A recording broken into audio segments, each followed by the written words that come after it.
온라인 강의를 시작을 하겠습니다. 지금 상황을 보니 네트워크 상태가 굉장히 좋은 상황은 아니네요. 혹시 잘 들리나요, 지금? 목소리 들립니까? 네, 방금 얘기를 했었는데 지금 네트워크 상태가 아주 좋은 상황은 아닌 것 같습니다. 지금은 연결이 잘 되고 있는데 급속도로 연결이 나빠지는 경우들이 생겨서 어, 어쨌든 지금 약간 네트워크가 불안정한 상황에서도 계속해서 어쨌든 강의를 진행을 하는 것으로 그렇게 하겠습니다. 우선 공지사항으로 여러분들도 이제 이미 잘 공지를 받았겠지만 원래 이번 주까지로 연장이 됐던 온라인 강의가 4주가 더 연기가 되어서 8주차까지 온라인 강의를 하는 것으로 그렇게 결정이 되었습니다. 뭐 지금 현재 요즘 시국에 맞춰서 모두의 건강을 위해서 내린 결정이니까 뭐 어쩔 수 없는 선택이었다고 생각을 하고요. 하루빨리 상황이 좀 안정이 돼서 서로 대면 수업을 할 수 있는 시간이 빨리 왔으면 하는 바람입니다. 자, 그러면은 오늘 강의를 시작을 하도록 하겠습니다. Currently, we are studying Chapter 2 Basic Reliability Mathematics. So in this chapter, so continuous distributions, we deal with continuous variables, so like normal distribution, and as an extension of, and we also cover the exponential distribution, Weibull distribution, and gamma distribution and beta distribution. And last time we could see that Weibull distribution is one form of the extension of exponential distribution, and also gamma distribution is another form of the extension of exponential distribution. That means if we provide some specified values, then for some specified conditions, this Weibull distribution is reduced to this exponential distribution, and also gamma distribution is reduced to exponential distribution. So maybe last time because we did not have enough time, we kind of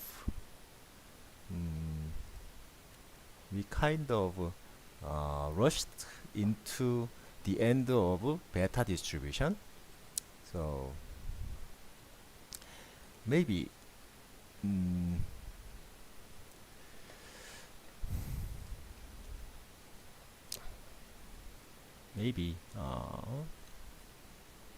so I'm going to so today we are going to start from gamma distribution.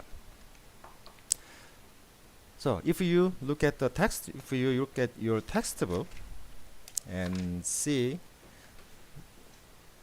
the form of gamma distribution, so in third edition it is going to be equation 2.76.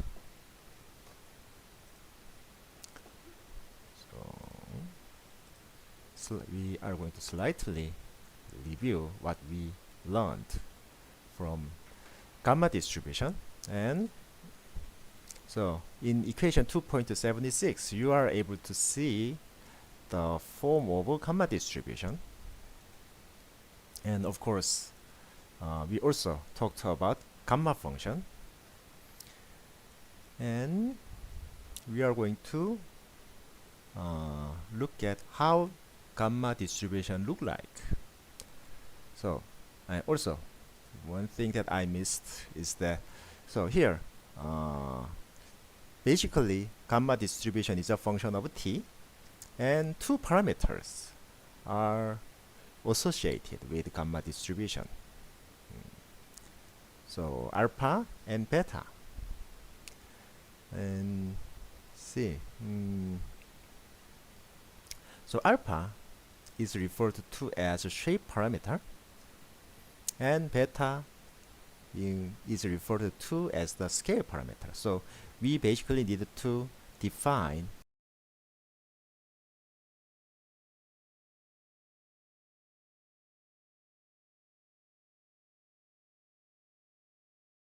specify two parameters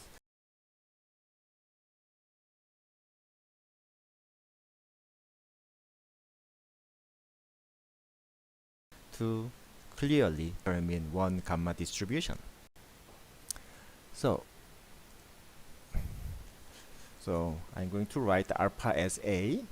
So put it, I'm going to provide 1 for A and B for 1.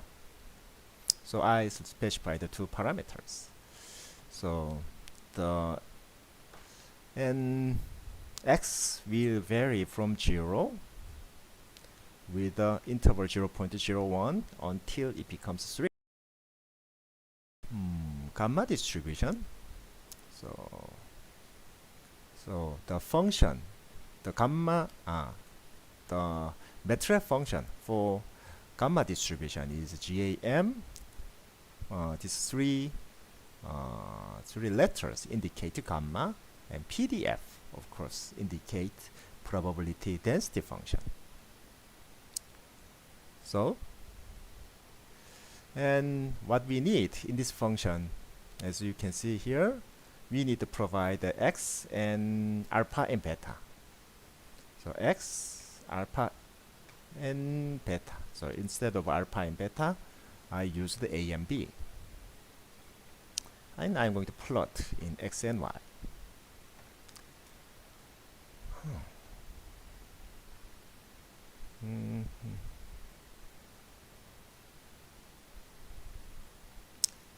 Well,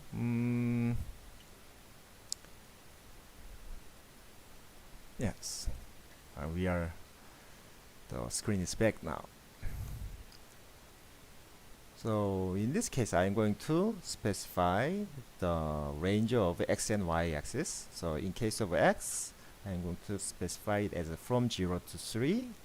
In case of y, from 0 to 4.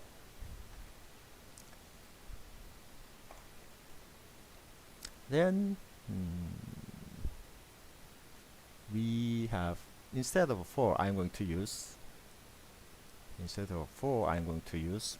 2. Then we are going to have this kind of. So basically it is an exponential distribution. When a equals 1, gamma distribution is reduced to a exponential distribution. And I'm going to hold this figure, and then I'm going to provide some different numbers, so different parameters. So what about a equals 0.5? So I'm going to I'm trying to draw figure 2.9. So what if alpha equals 0.5 and beta equals 1? Then, of course, so alpha, we are going to have a function that looks similar to an exponential distribution, but of course it is not an exponential distribution. And what if the a equals 3 and b equals also 3? Then what we can see is that this is the new figure that is added here. That is kind of different from the one that we can see in our textbook. So that means we have some typo in our textbook. So we should enter 1/3 instead of 3. So then this would be similar to the one that we can see in figure 2.9. So that means in figure 2.9, beta should be 1/3, not 3. what I'm saying is that if we go back to our textbook, so here, this beta should be 1 over 3 instead of 3. Similarly, so this in case of this graph, the beta will be 1 over 5 instead of 5. So to confirm that,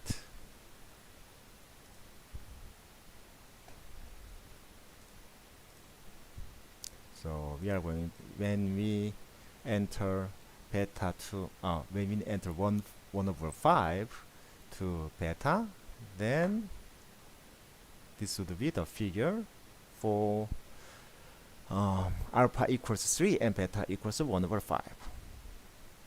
So it seems that we have 2 typos in our textbook. So this is how gamma distributions look like. So now we are going to move on to beta distribution. So of course last time I tried to kind of derive beta distribution for and equation 2.79 is the equation for beta distribution, and we are going to try to also draw figure 2.10. So the procedure is very similar in case of, so one thing I can tell you is that if you place percent 2%, then you are going to have a different section. So in this section, and if you enter control and enter after writing your program, then only this section will be executed, while other sections will not be executed at all. So anyway, so beta distribution, this is one thing that you can utilize when you use MATLAB. So similarly, beta distribution, so maybe we need to go back to our textbook. So beta distribution also have 2 parameters, alpha and beta. Also, therefore, I am going to define alpha and beta. So in this case, I'm going to first define alpha and beta, both alpha and beta as 0. And if you read this part of the textbook, if alpha and beta equals 1, this beta distribution reduces to the standard uniform distribution. So uniform distribution is simply 1 regardless of x value. So we are going to see that x. So one important characteristic of a beta distribution is that it has clearly confined range in its x values. So x value will start from 0 with interval 0.01, and it only extends to 1. So now I can define y as beta distribution PDF, and I'm going to need 3 parameters, x and alpha and beta. And I'm going to plot x and y. And then I also would like to define the ranges of x's. So in this case, the x varies from 0 to 1. In case of y, it varies from 0 to 4. And again, I told you that at this point, if you clicked this execute button, then all the codes will be executed. But in this section, if you push Control plus Enter, then only this section will be executed, and that's what I'm going to do here. So if I push Control and Enter, then we can see this standard uniform distribution. So from 0 to 1, and its value is simply 1. So this is a standard uniform distribution. What if alpha equals 0.5? So I'm going to hold on the figure. So what if alpha equals 0.5, beta equals 0.5? Then, so this is what we can get. And that is very similar to the one that we can see in figure 2.10. What if alpha equals 1.5 and beta equals 5? Then, of course, this one is similar to the one that we can see in our textbook. And the graph will be symmetric if we enter alpha equals 5 and beta equals 1.5. We are going to have somewhat a kind of a mirror image with respect to this graph. So if I enter, then it is now, so it is almost similar with the opposite direction compared to this case. And the final case would be alpha equals 5 and beta equals 10. Then if we draw this figure, then it is what we realized is that it is somewhat strange that the figure that we can see is centered around 0.5, while this graph is centered around 0.3. So what we can see, what should be remembered is that so if we go back to our textbook,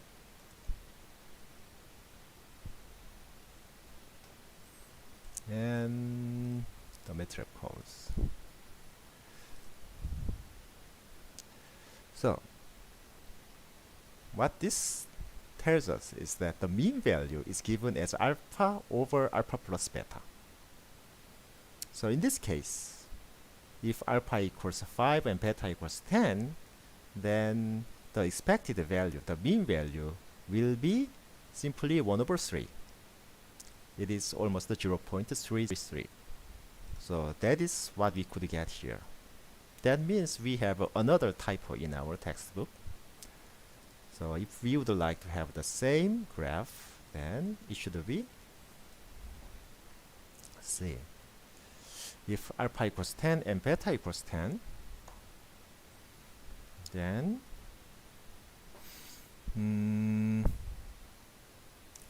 this would be the maximum value in our textbook is around 2.5. So I think it should be 5 and 5. Yes. So what we can realize here is that in our textbook, so with this, what we can realize is that here, this one here, in this case, beta should be 5, not 10. So alpha equals 5 and beta is also 5. We have another typo in our textbook.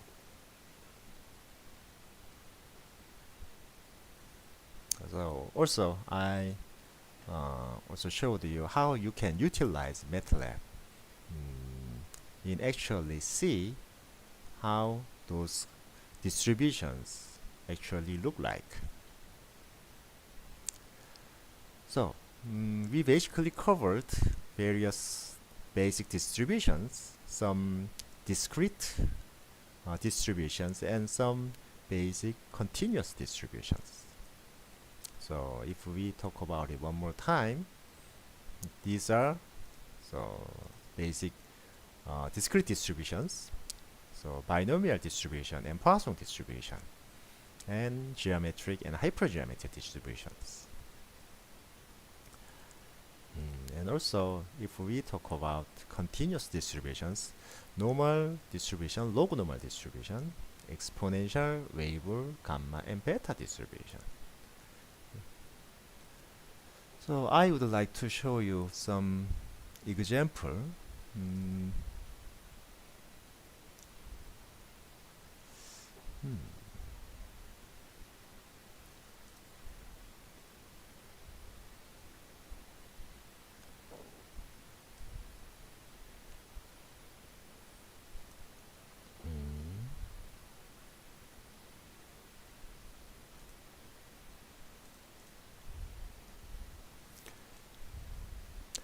Okay, this is a kind of program that I use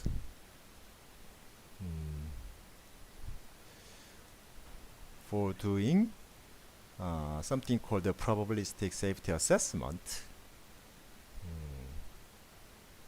And this is the kind of technique that is used to calculate how frequently accidents may occur. And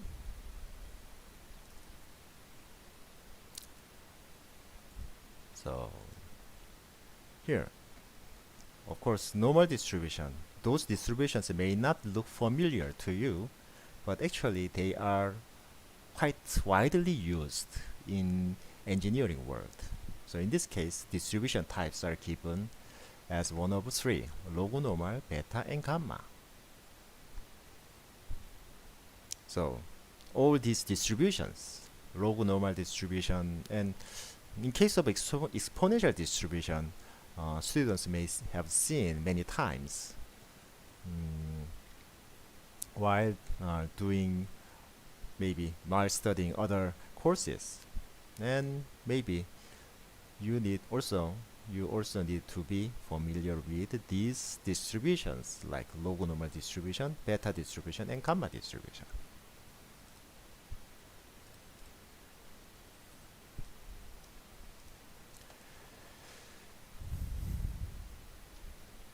So this is all about this basic distributions. And we also have a beta exponential distribution, but I think this is not quite important. So we may now move on to section 2.3.4, joint distributions. Joint distributions.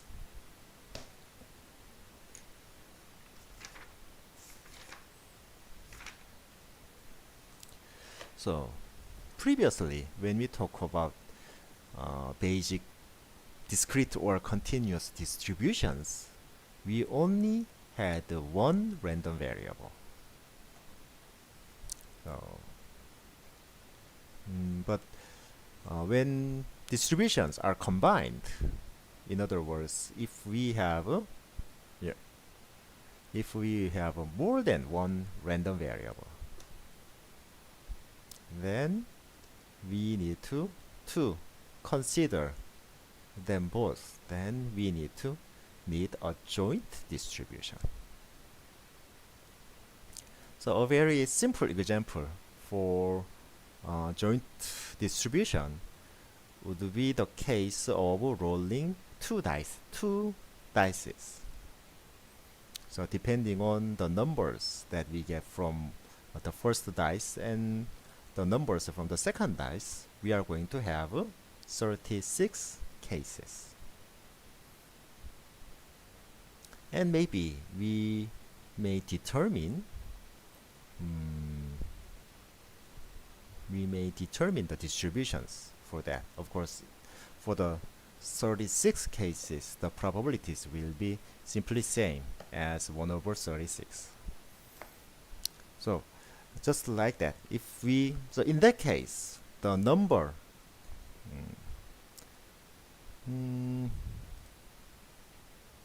see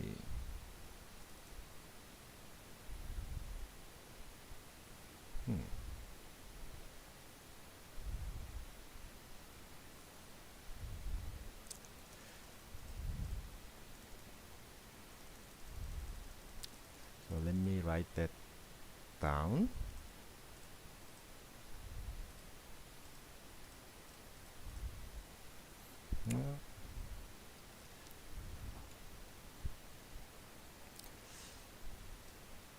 Let me prepare for a while.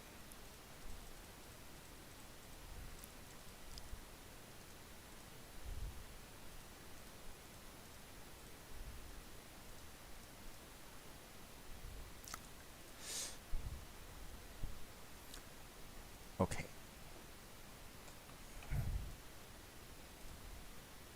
So let's use this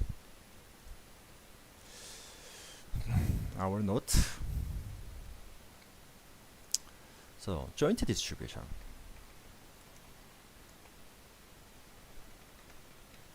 As a simple example, I talked about rolling 2 dice. So in that case, the first random variable is defined as the number from the first dice, and y another random variable, that is the number from the second dice.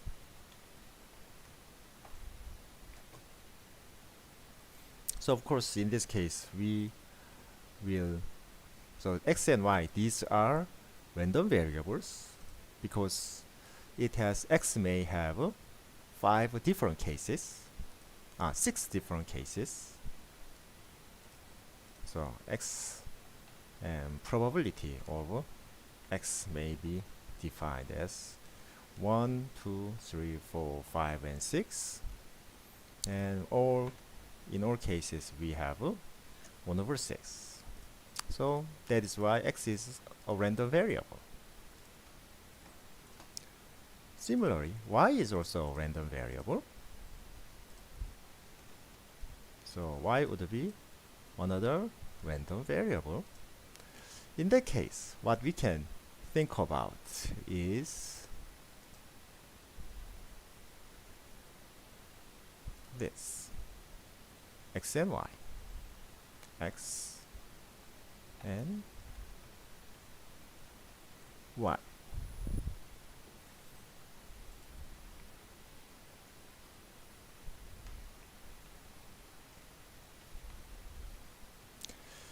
So of course x may have 1, 2, 3, 4, 5, and 6.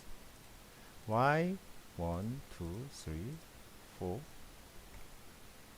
5, and 6. And in each case we have 1 over 6.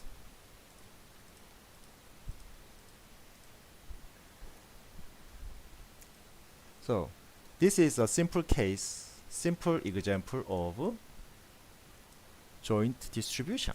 Maybe one of the most simplest case. So there are 2 random variables are associated with this distribution. And in this case, if we want to calculate the probability that x equals like 1 and y equals 1, that would be, of course, everyone should be 1 over 36. 1 over 36.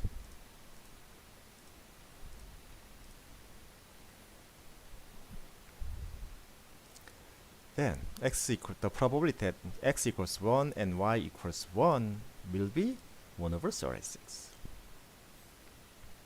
So that is what we call as joint distribution. So let's go back to our textbook. So more than one random variable, 2, 3 or more random variables will be associated with that.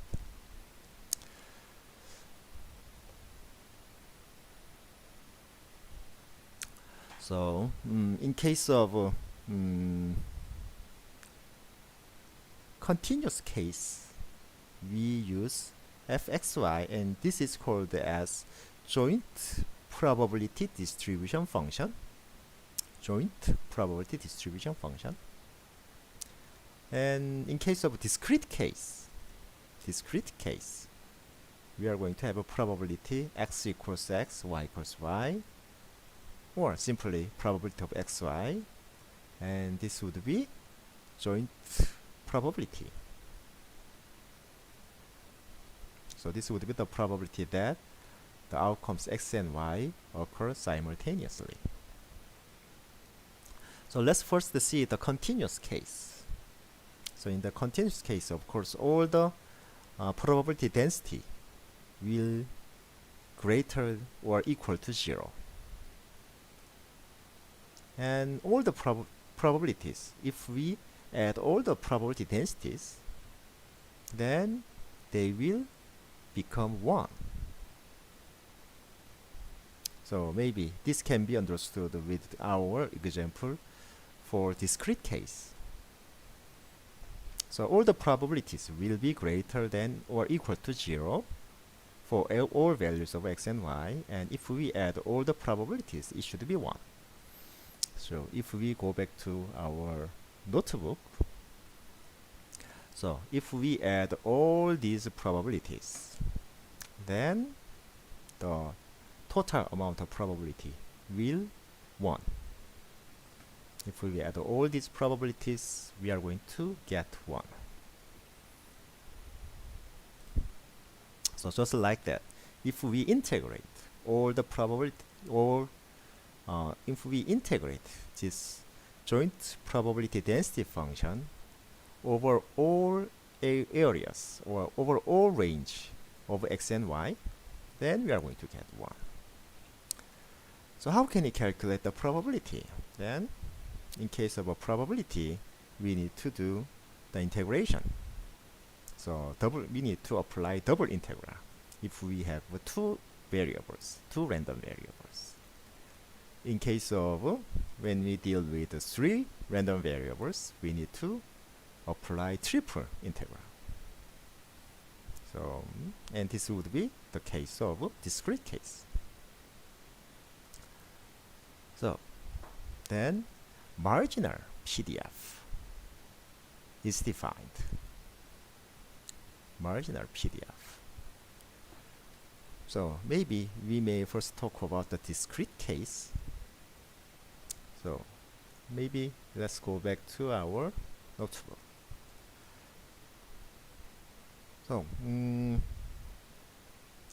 So for example, if x equals 2, if we want to calculate the probability when x equals 2, then we are going to add all these probabilities. That means, well, what we should do is that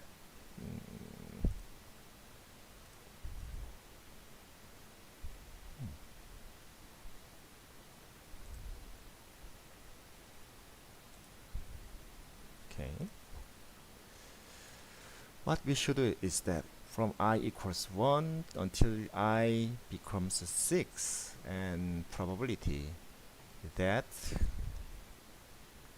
x equals 2, x should be equal to 2 while y changes, y equals I, and I will vary from 1 to 6. So we are going to add all the probabilities as far as x equals 2. So what if, or a very similar thing may happen if we would like to calculate the probability that y equals 3. then in that case we need to add all these probabilities. So if we use this notation, then in that case x equals I and y should be 3. So these are called as marginal. So if we this type of if this is applied, so our textbook again, in case of continuous random variables, we have joint probability density function, and a marginal PDF is defined that we are going to integrate this joint probability density function for all possible values of y. Then we are going to get the marginal PDF for x. If we want to have a marginal PDF of y, then maybe here we have another typo. So the integration should be performed for all x's.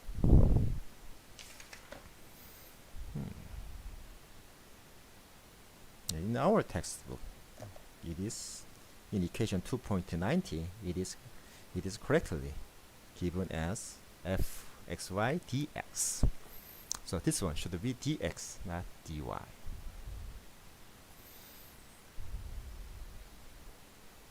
And also, just like we are able to define conditional probability, so let's go back to our example.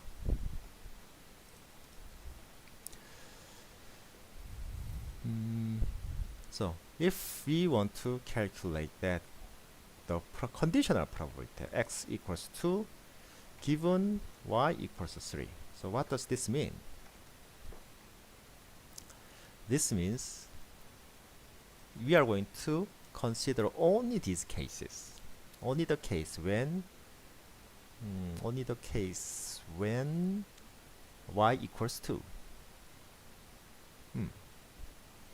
Let me change this to 3. So of course in this case,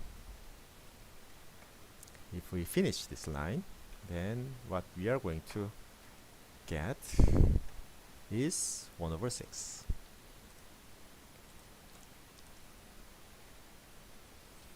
And also what we are going to get here would be 1/6.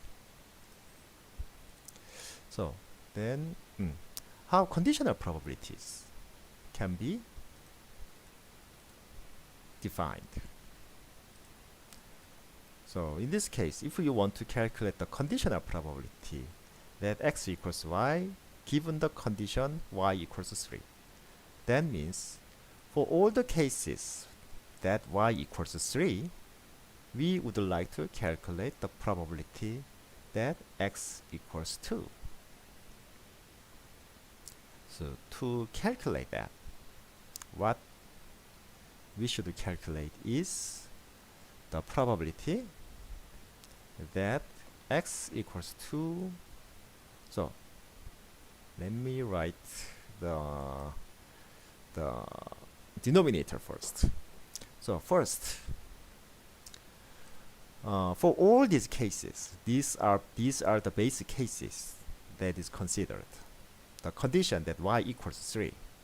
So all possible cases would be probability that y equals 3. And here, what we should calculate is that under the condition that y equals 3, so we are going to consider only this, x equals 2. That means the probability that x equals 2 and y equals 3 simultaneously given y equals 3. So of course here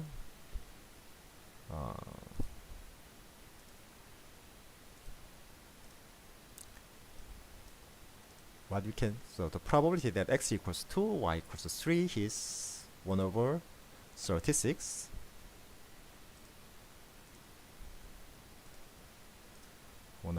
36. The probability that y equals 3 would be the sum of all these probabilities. And that is going to be, this would be the one that we calculated here. So the final result would be 1 over 6.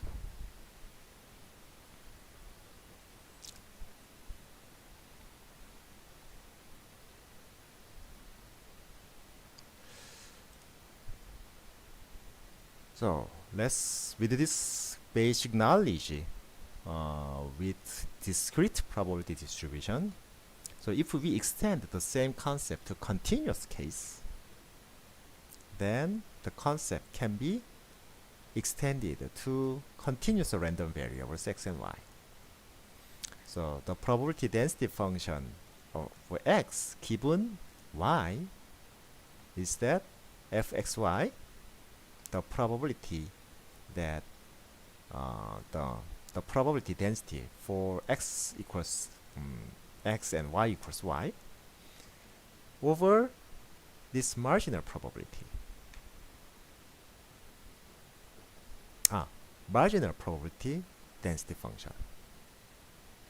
And also in other case, of course, maybe this one should not be fx and y. This one should be yes, fy given x. So in our textbook it is correct.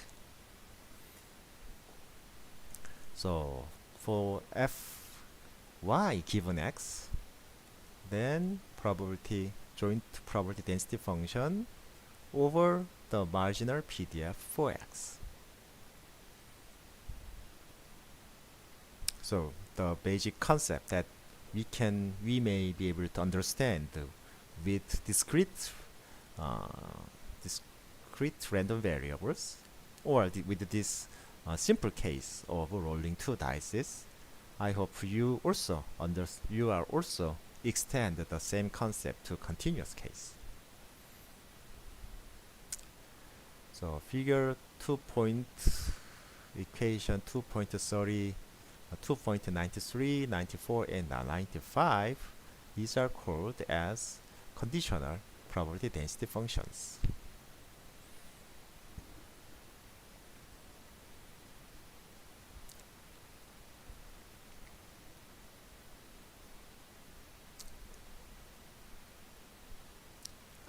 And for independent random variables,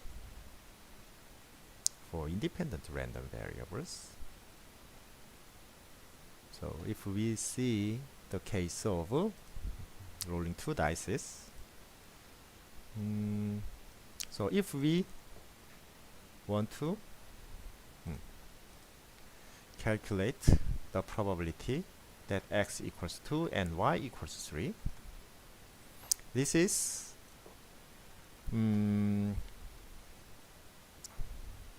a joint probability.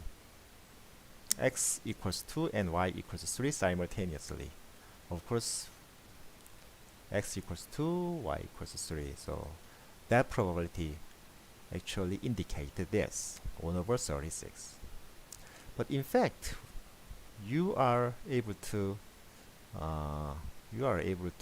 understand that when we roll 2 dice, the numbers from the 2 dice will be independent to each other.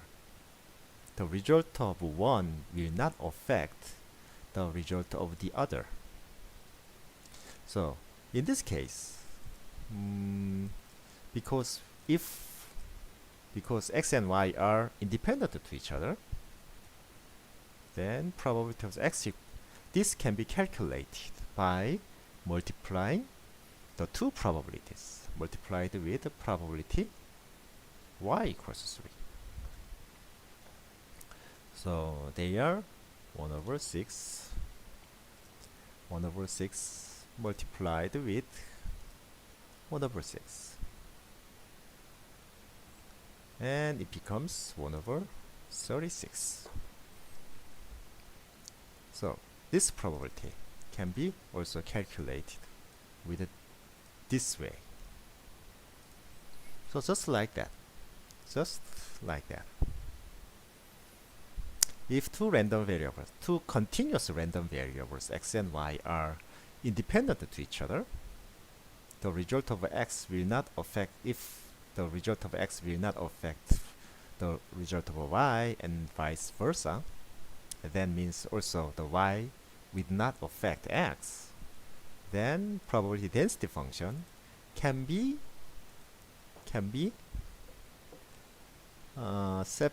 divided into the product of two functions, and here the two functions are the marginal probability distribution functions, probability density functions. So if we go back to our textbook once again, so where does this one come from? 1 over 6. So in fact 1 over 6 comes from the fact that x equals 2. So it basically came from here, and we calculated this to explain the marginal probability, marginal PDF for x. And this 1 over 6 is also the marginal PDF for y equals 3. So marginal PDF for x and marginal PDF for y, if the product of the two will provide us the joint probability density function in continuous random variables case. So figure in equation 2.96, just like the case of discrete random variables, for the case of continuous random variables with continuous probability distribution functions, or continuous marginal probability density functions and joint probability density functions, the same or similar equation can be applied. And of course, this equation will not be limited to two random variables. After calculating that, if we also add one more and one more and one more, then it can be expanded to n number of random variables. So if x1, x2, all x's, x1, x2, and xn are all independent to each other, then this joint probability density function is given as the product of all probability density functions of x1, x2, and xn. And of course they are marginal PDFs. And we are also able to, if they are not independent, and just like the case we calculate the probabilities, the probability density function should be given, the joint PDF will be given as f of x1 given x2, 3, 4, and n multiplied with f2, 3, 4, and it continues to n.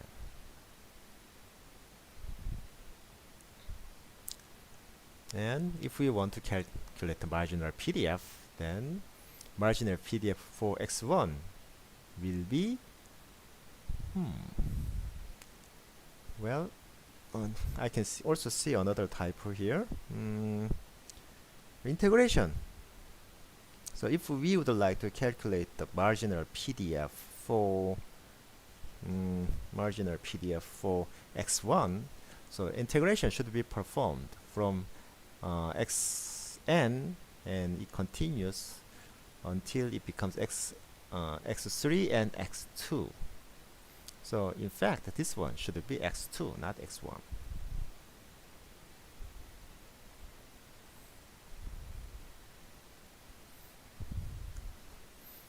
Maybe I need to talk to Professor Modares about this many typos in his textbook.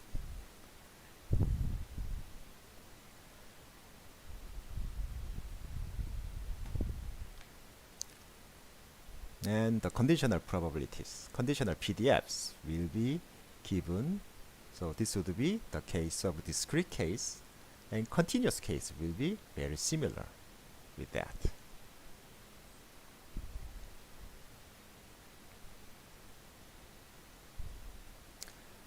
So in this example problem, if this is a conditional joint probability function, then the property then need to be satisfied is that the integration over all possible range should be 1, just like in case of this, just like the case of discrete random variables, the sum of all probabilities becomes 1. So you may utilize that property. And truncated distributions. This is simply, so truncation means that we need to truncate or intentionally cut the range of distribution. So this is not theoretical. Whether instead of saying this theoretical, this is useful for in this useful or necessary to apply the mathematical theory into the real world. So this is the example. See. So an example is that if the length of a product is normally distributed about its mean,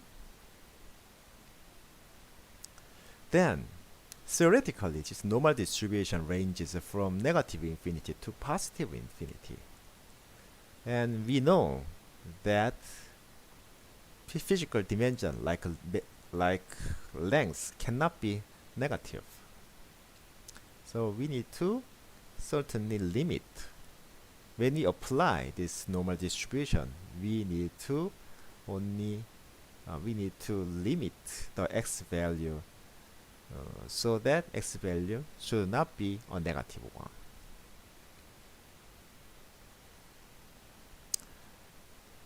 So if we have that kind of bound, then from the original distribution, we are going to original distribution, and it will be divided by kind of the probabilities belonging to the valid range of x. Well, then of course this one should not be z, it should be x. Yes, it is correct in our textbook.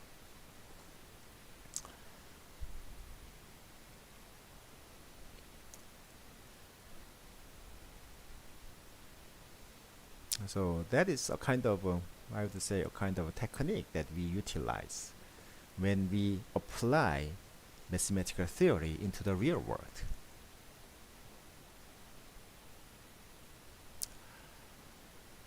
So that's what of course let me show you something. Yes.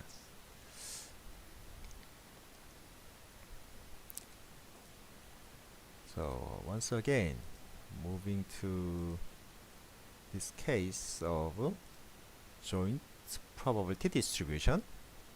Joint probability density function. And let me show you this figure.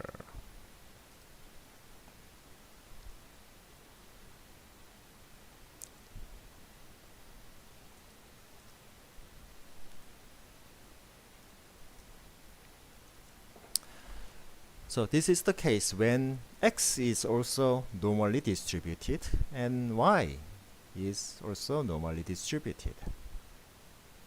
So this is a kind of joint probability density function. So with this, here you are able to actually rotate this figure in x direction and or in some cases in y direction. And this is the case when the two random variables x and y are independent to each other. Of course, we are able to think about find the case that they are not independent to each other. So if I slightly change this number from 0 to like 0.5 or what about 0.7, then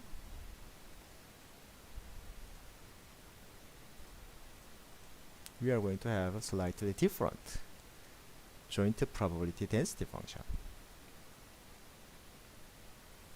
This is the case when the two random variables x and y are so-called positively correlated case.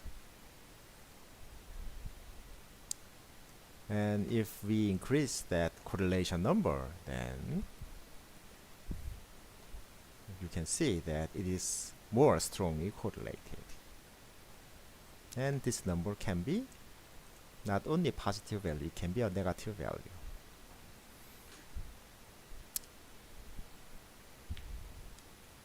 So in any case, the integration over all possible ranges.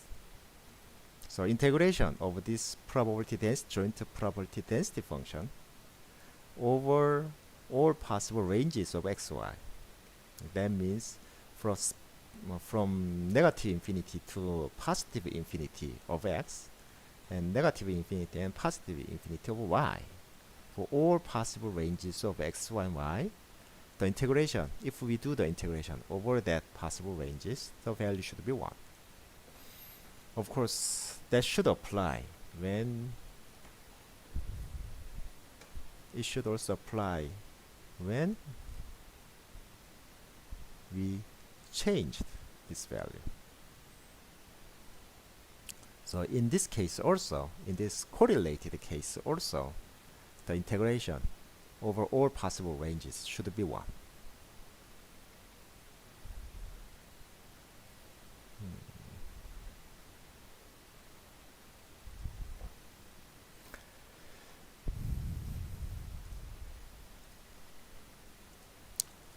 So let me finish section 2.3 for probability distributions. So what we covered in section 2.3 are random variables, the definition of random variables, discrete distributions, basic discrete distributions, basic continuous distributions, and just before we covered the joint distributions and also explained what marginal distributions or marginal probability density functions are. So we are going to now move on to section 2.4 about basic characteristics of random variables. Basic characteristics.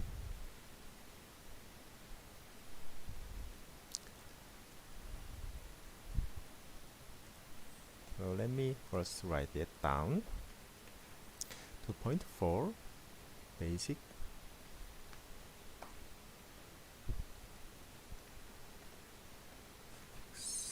of random variables.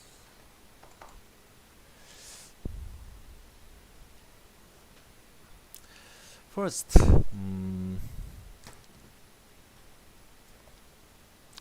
we first need to distinguish 3 different concepts called median,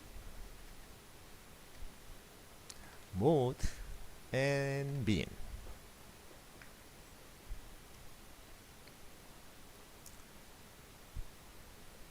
And of course our textbook tells us their definition. So median of a distribution is the point where the cumulative distribution function becomes 0.5. So that is the point when the probability is gradually accumulated. Of course, the probability gradually increases, and then at the time the CDF becomes 0.5, then that is a kind of a central point for the distribution. So that is why it is called as median, the value at the center. Another one, mode of a distribution is the point of highest density. The point that we can see the maximum density of the probability density function. And expected value or expectation is also called as mean value.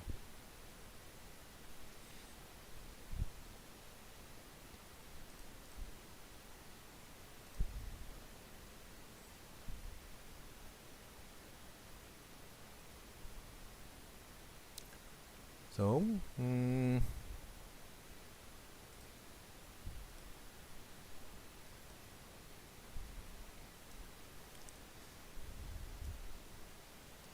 okay. So let's first see normal distribution.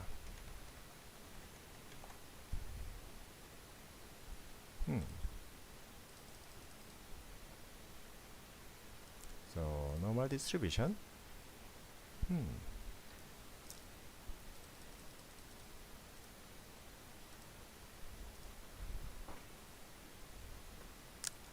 So this is probability density function of normal distribution, and here you are able to see the mean value, the median, mode, and mean value. They are all, in this case, in case of a normal distribution, they are all same.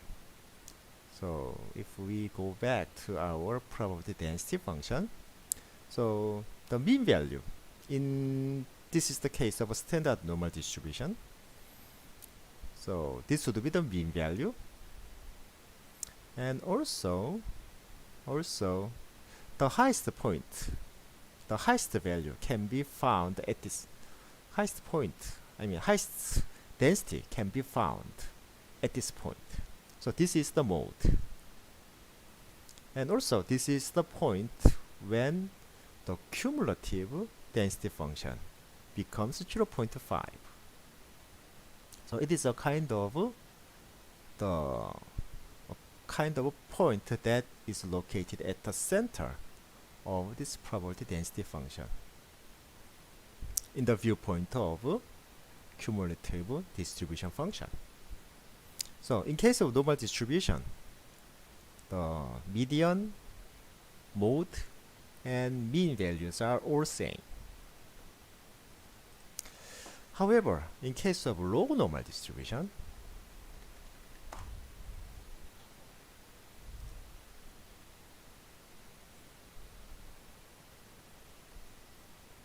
so log normal distribution, first median value, mode, which is located, so median is exponential to the power mu, and that means, and mode is exponential mu minus sigma squared. So that means mode is always located at the left hand side of median value, and mean value will be located at the right hand side of median value. So always in case of log normal distribution, we are able to see first mode and then median and mean value. and we are going to have this example. So what you can see here is that so mode is the same for 1.0. And we have two graphs. The first one is this is the case when sigma equals 0.25, and this is the case when sigma equals 1. Here sigma means the standard deviation of the normal distribution. I mean, log-normal distribution is defined. So if like x, so log-normal distribution is defined as exponential of a normal distribution. So these sigmas are all related to the standard deviation of that normal distribution. So anyway, in this case, here we can see the highest value. So this is the mode. And then here we can find the median here, and then mean value, kind of average value of this distribution. So the CDF becomes 0.5 here. That means the area under here will be same with the area under the right hand side of this green line. With this green line, the left hand side, the area in the left hand side will be 0.5, and the area on the right hand side will be 0.5. And median is the average value. So in this case of sigma equals 1, then so mode can be found here, while median is located here, and mean value is located here. So they are, in case of a normal distribution, they are all same. But in this case of log-normal distribution, this we can see that the three values of mode, median, and mean are all different. So let's go back to our textbook. So median, mode, and expectation over expected value is also known as mean value, or in mechanics it is called as a center of mass.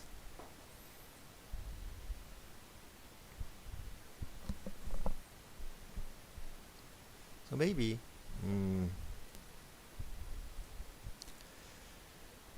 with this example of mean value, example of rolling a die, and x equals number from a die.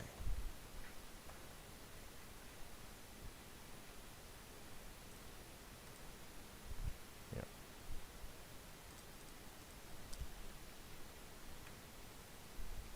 Then in this case, what would be the expected value of x? How can you calculate that? So to calculate that, what we should do is the probability 1.6, and for probability 1/6 we are going to have 1 plus probability 1/6 and 2. So in other words, to calculate the mean value or expected value or mean value, what we should do is when I equals, or let's write it as x equals 1 until x becomes 6, the probability, first the probability that x equals x multiplied with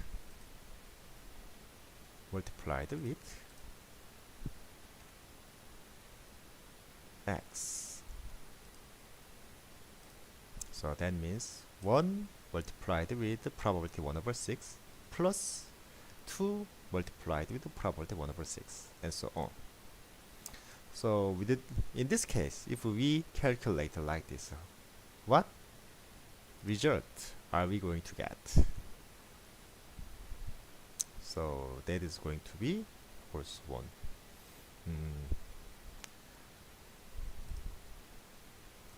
So it is going to be 6 over 1, 2, 3, 4, 5, 6, 21. And that means 7 over 2.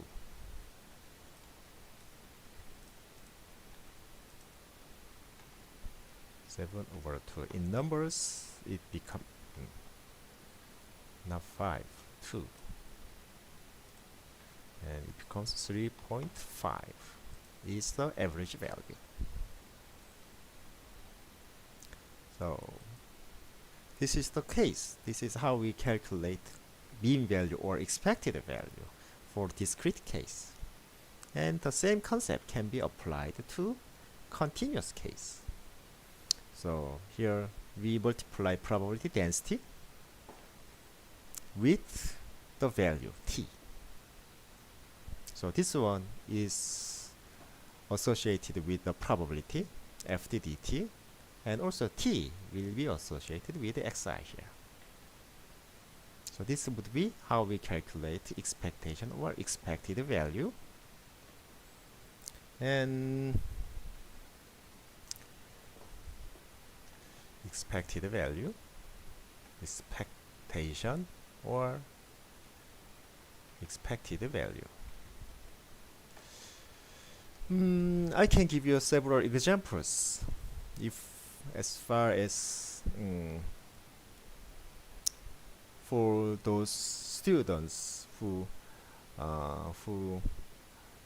enrolled in nuclear engineering courses. So maybe it is for 17. So maybe after taking a short break, I'm going to show you several examples about that. And meantime, so it is 417.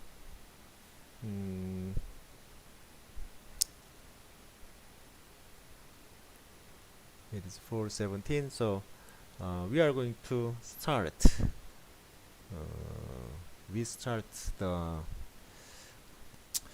Let's start the second part of today's lecture. So we just started the basic characteristics of random variables, and I explained the difference, the basic concepts of median, mode, and mean, and their differences. And mean is the expectation or expected value.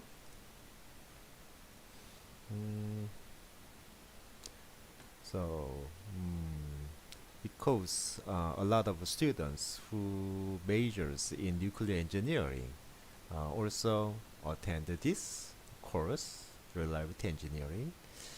So maybe this example may be helpful for those students. So this is the textbook for nuclear reactor theory. And let's try to search this name of mean in this textbook. So what kind of examples we could get, or what examples we already have seen in the course. So means once again.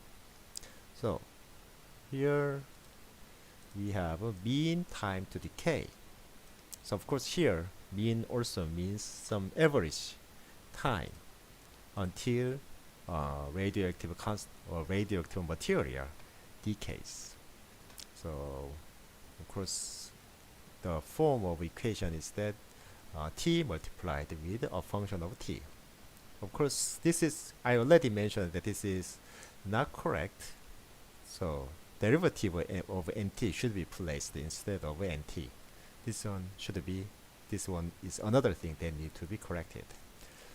So if we also mean, and if we want find another mean, then here we have a mean free path. So to calculate mean free path, what we should do is this px is of course probability density function, and x is the distance that a neutron travels before it experiences any collision. So this is how another example of a mean value. And also mean kinetic energy is also calculated for Maxwell-Boltzmann distribution. And this is mean value of the logarithm of energy loss.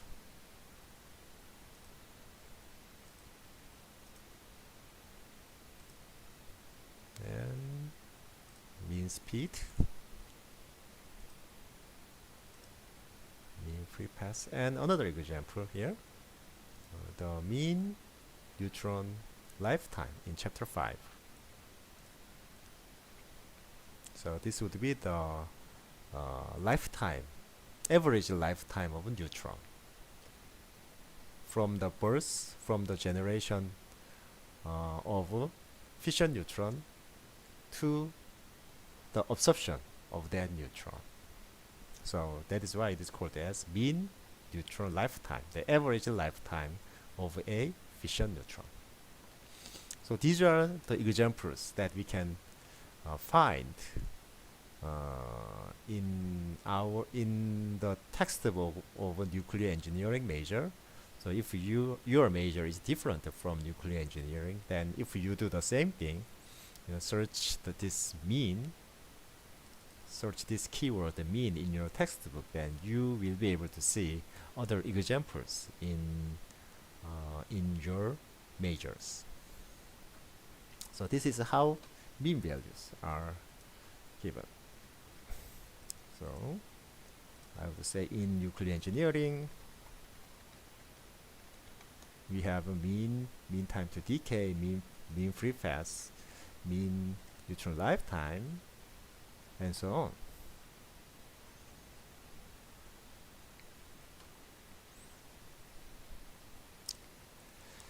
So let's go back to textbook.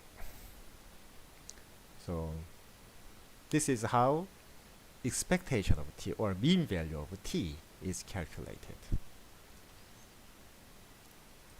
And in fact, this mean value is Ex is referred to as the first moment about the origin. First moment about the origin. The starting from the origin, it is the first moment. If we calculate case t to the power k, then it is going to be case moment about the origin.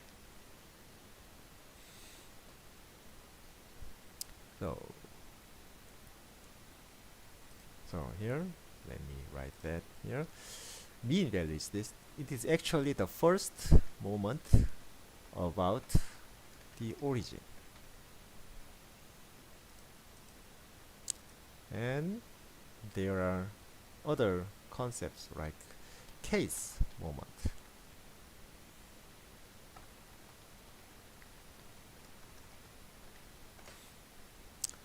So case moment about the origin would be, in fact, what we calculate is expected value of some random variable t.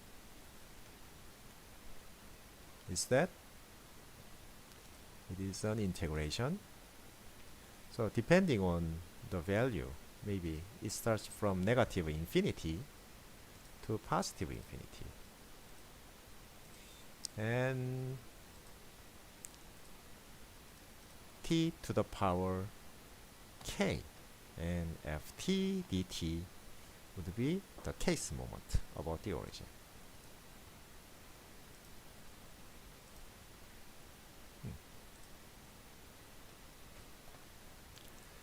So let's go back to the textbook.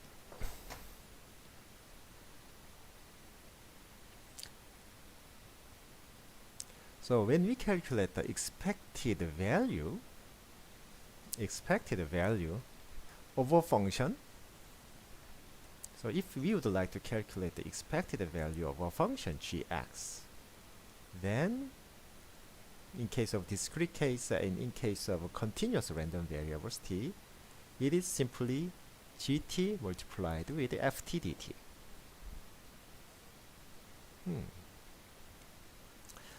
So actually, we just observed one example of this. So let me find that.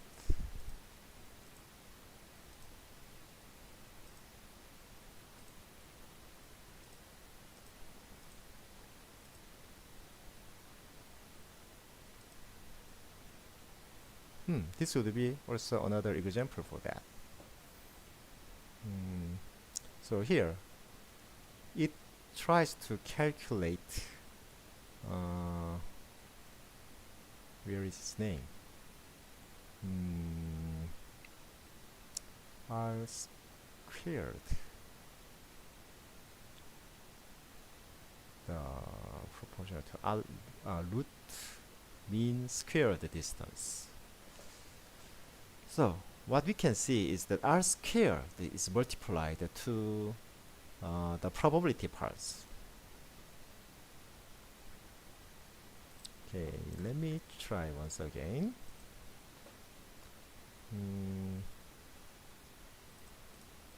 Number one.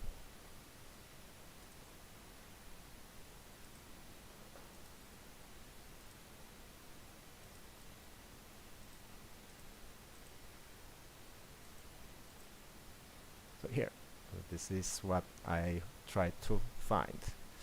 So if we want to calculate the mean value of the logarithm of energy loss ratio, so this would be the gx. Log over e over e prime is the gx. And this is the probability density function. This would be same with the fe, in this case fede. So this would be the gx part, and this would be the fx dx part. So in our textbook, so in general, if we would like to calculate the expected value of gx, then it is calculated as integration over gx gt ft.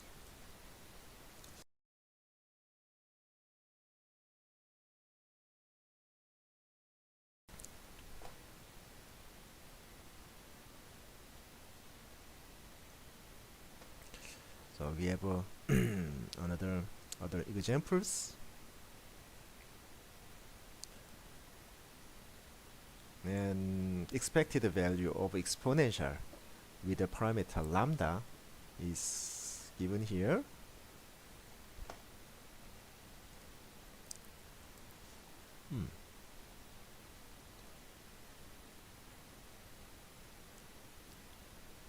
So another thing that we need to talk about is variance, and it is denoted as variance of x, or sigma squared of x, and it is also referred to as a second moment about the mean. So by this part about the mean, it says that it would like to estimate the distance from the mean value. So previously, the first and second moment about the origin, in that case, it tries to calculate the distance from the origin. But in this case, in case of variance, it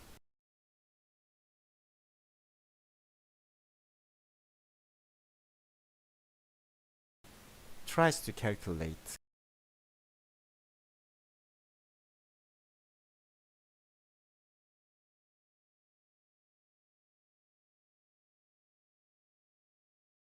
it tries to deal with the distance from the mean value, not the distance from the origin.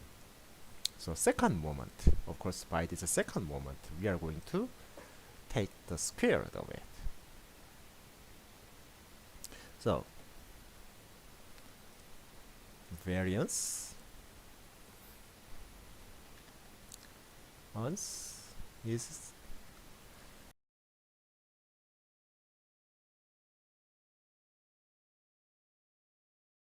same with the second moment about the mean value.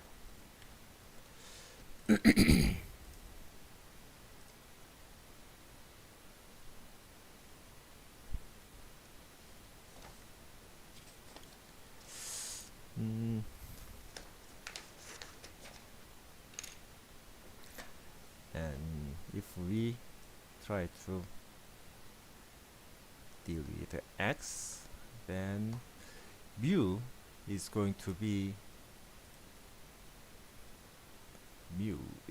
to indicate the average value, and we are going to take the square of this.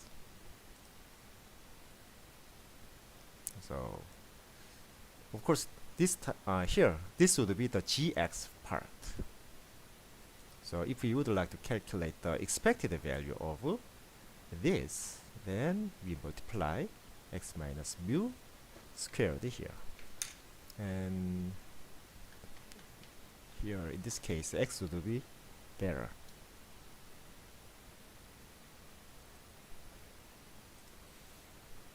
So of course similarly we will be able to define case moment about the mean. So that would be case moment would be calculated, generally defined like this.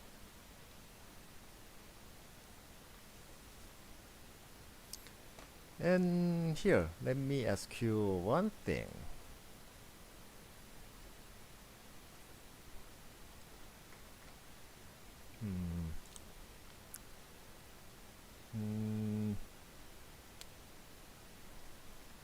What to say, it is an example. What about first moment about the mean? What would be the first moment about the mean?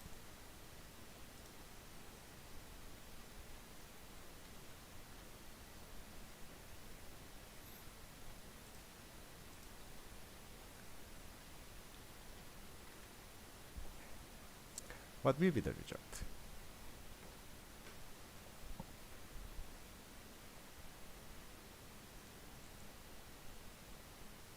It is going to be in fact 0. Oh, this should be x, I'm sorry, x, and here x.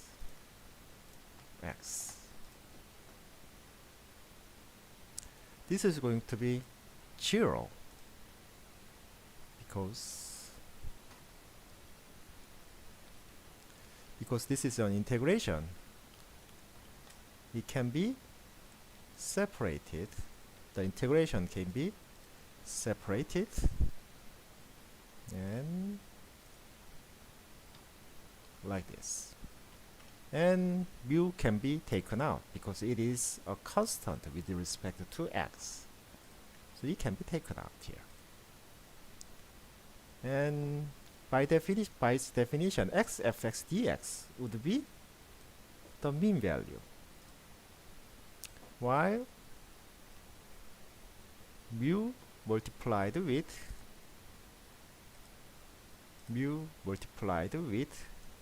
fx dx from negative infinity to positive infinity will 1. So therefore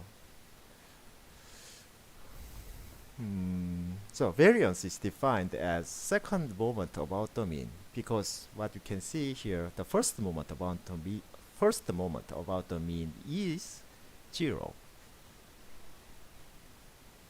and second moment about the mean means something to us. So let's go back to our textbook once again. So of course I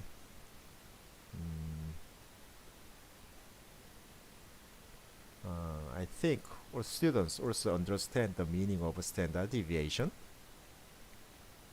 sigma, and that is actually the square root of positive square root of variance.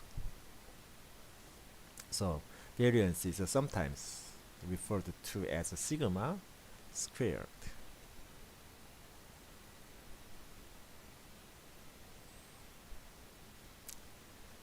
And when we deal with these moments, then first or second moments about the origin, then Laplace transform will become a useful tool.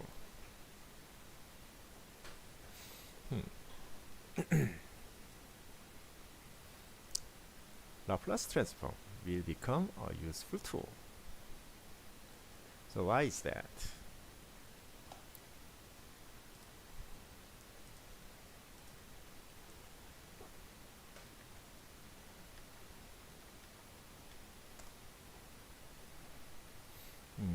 This is for the case moment about the origin, not about the mean. So if we think about the definition of Laplace transform,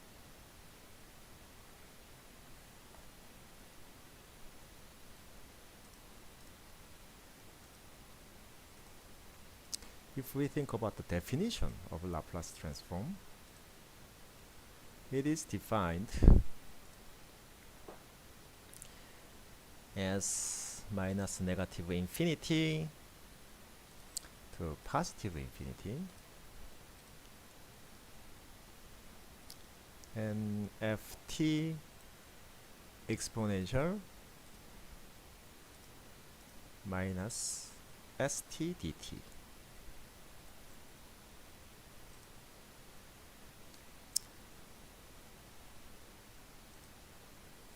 So if we know the equation for Laplace transform, so Laplace transform is usually tabulated.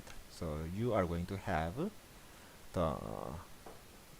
if you know ft, if you know the function, then you will be easily find its Laplace transformed function.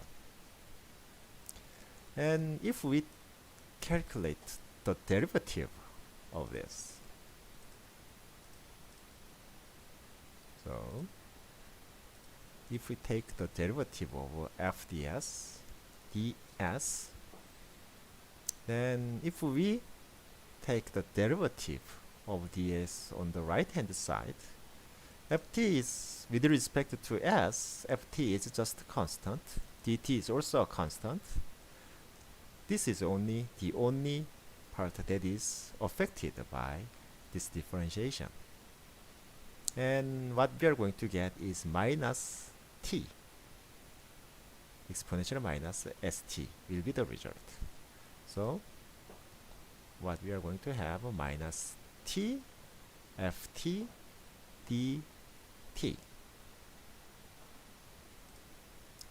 This is the result of first derivative.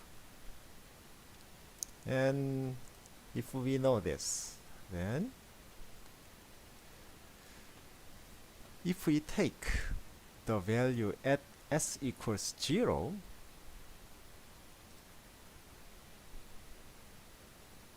if we take the value at s equals 0,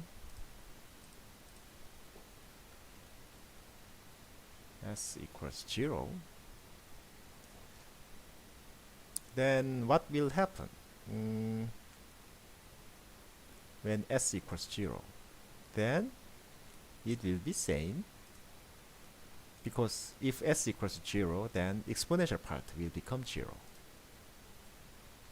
and therefore it will be same with this. This is the right hand side is minus, and the equation for calculating the first moment about the origin. And here, if we differentiate one more time,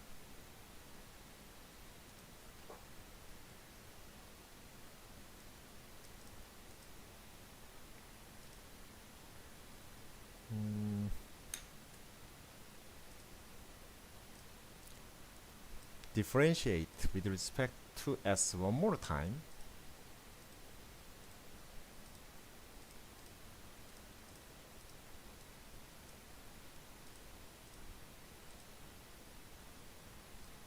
then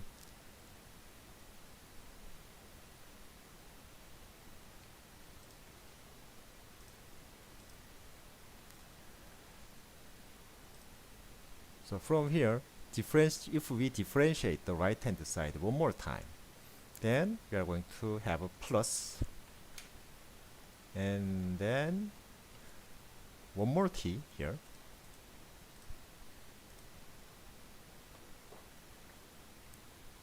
and likewise if we take the value when s equals 0,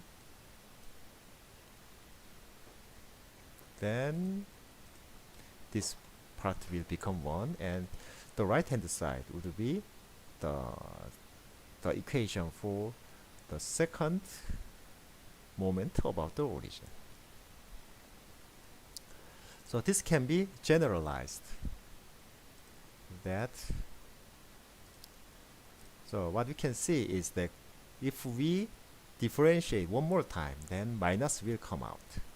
So that means we are going to have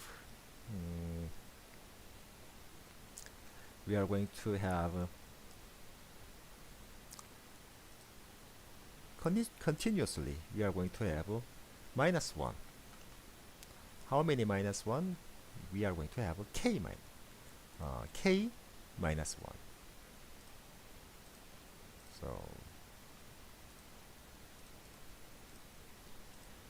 So if k equals 1, k is an odd number, it is going to be minus. If k is an even number, then this part will become just 1.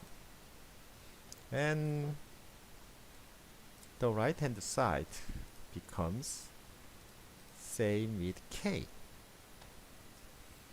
And in fact, this would be same with expectation of case moment about the origin. So also this would be differentiate the Laplace transformed function k times, and then take the value when s and insert s equals 0. Then we are going to get the case moment about the origin. So Laplace transform here can be a useful tool in finding the case moment about the origin.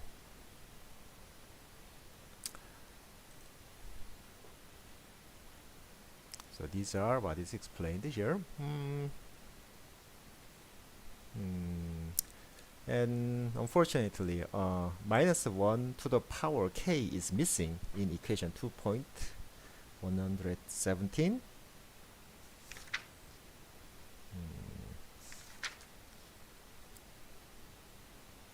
Even though in our textbook in page 50 we have minus 1 to the power k here,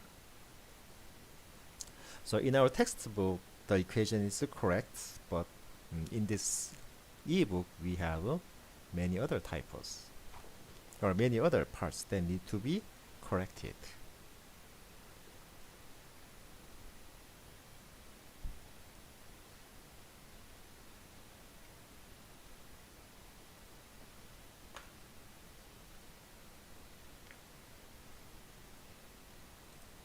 So you may solve the example problems yourself.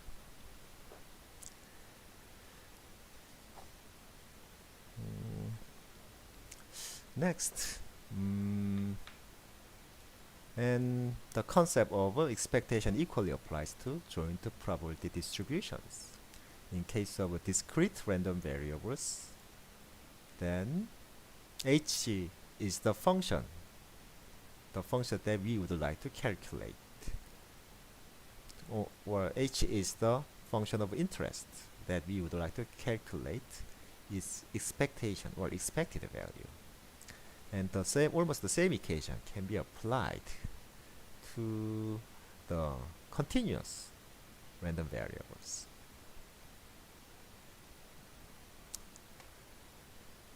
So here, in case of a bivariate distribution, that means by the word bi, it usually indicates 2. So bivariate means when we have 2 variables. So that means 2 when we deal with 2 random variables. Then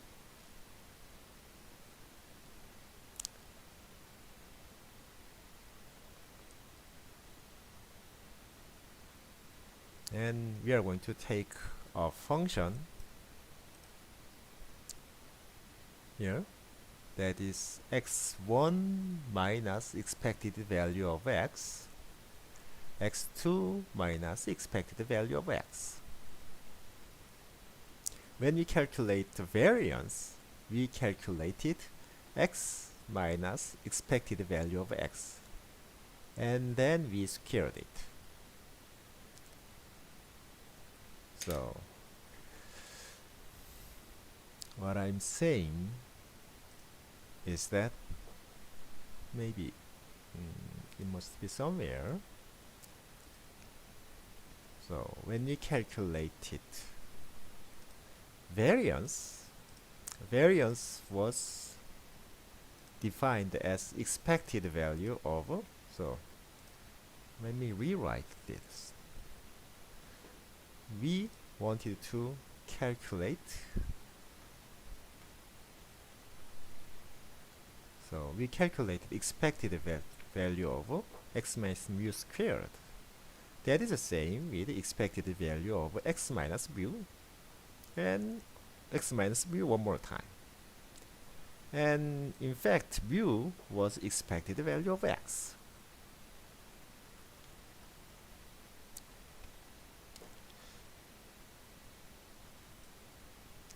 So this was what variance was when we deal with a single random variable.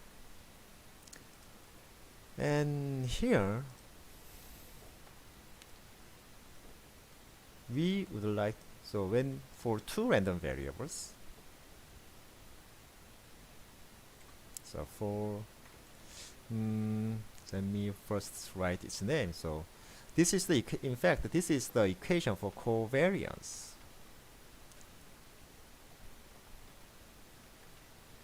Covariance of 2 random variables, x1 and x2. So that is calculated as expected value of x1 and expected value of x2. So this is what is called as the definition of covariance. Covariance of x1 and x2.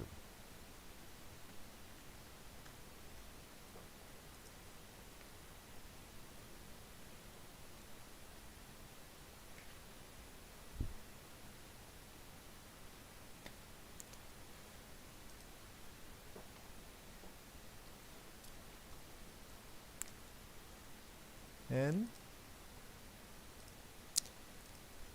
the function itself is in fact same with x1, x2, x1, x2 minus, so x1, x2, x1 and minus x1 and expected value of x1, x1 expected value of x1.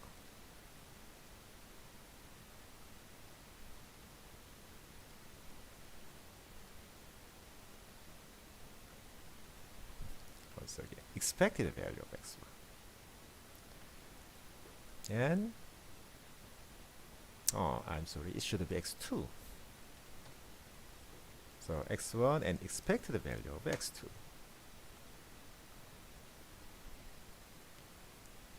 And next, minus x2 expected value of x1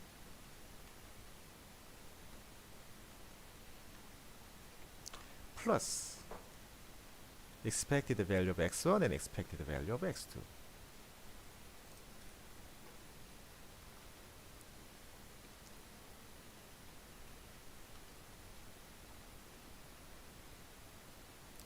Equals. So if you remember the definition of expected value, it was basically the integration over all possible ranges. So integration of the function and then fx fx1 x2 dx1 dx2. So basically it calculating the expected value is doing integration. That means each part, so integration over this whole function will be same with expected value of each part. No. So expected value of x1, x2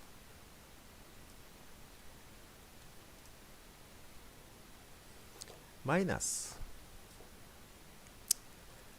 the second one would be expected value minus and expected value of x1 and expected value of so expected value of, let me first write that down, minus x1 and x2. But in fact this is already calculated value, so it is a constant with respect to x1. So this can be actually taken out of this integration or this expected value part. So maybe also because this is simple multiplication, we may change their order. So let's rewrite it as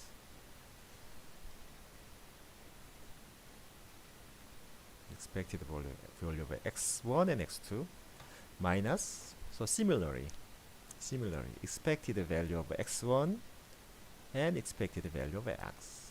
So one more time, and plus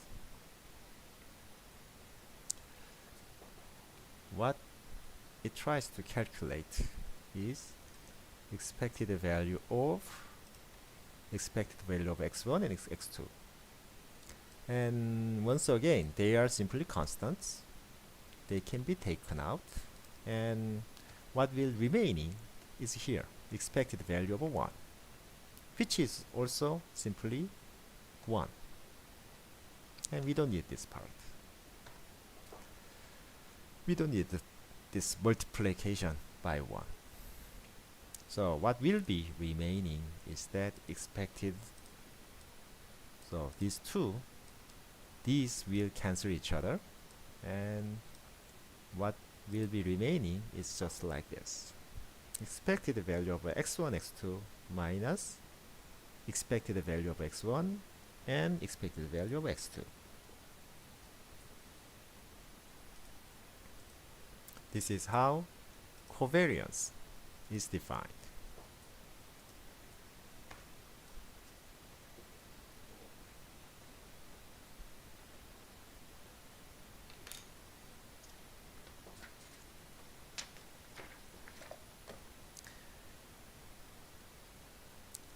and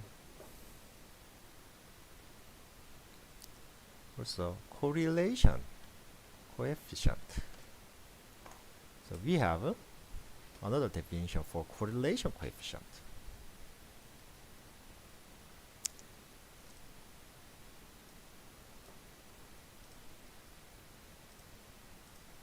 So correlation coefficient will be denoted with rho of x1, x2 equals.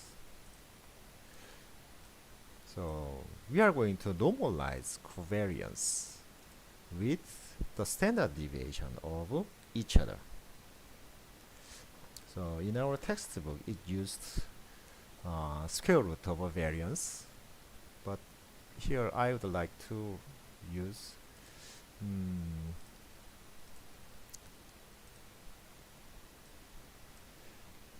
the standard deviation of x1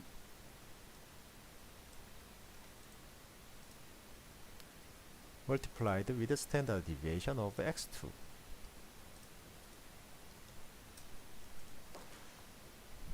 This is how correlation coefficient. The strength with the scale from 0 to 1 and direction, it has plus or minus. So that means correlation coefficients may vary from minus 1 to 1. So let me write that down. Correlation coefficient. And it should be noted that correlation coefficient.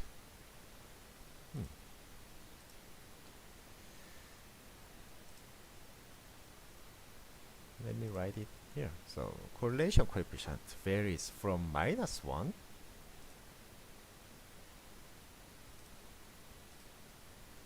to plus 1.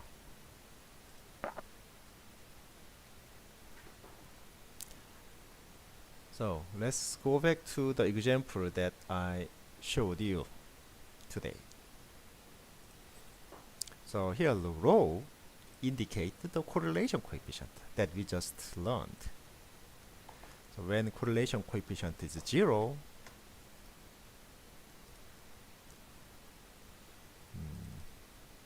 when correlation coefficient is 0, we are going to have this form of joint probability density function. Correlation is 0.9, 0.7.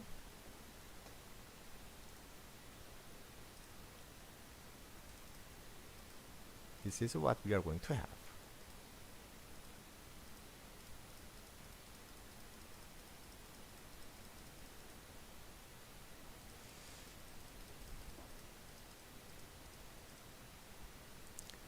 And once again 0. Correlation coefficient can have a negative value. So if correlation coefficient is minus 0.7, let's compare this with the case when correlation coefficient is 0.7 and minus 0.7.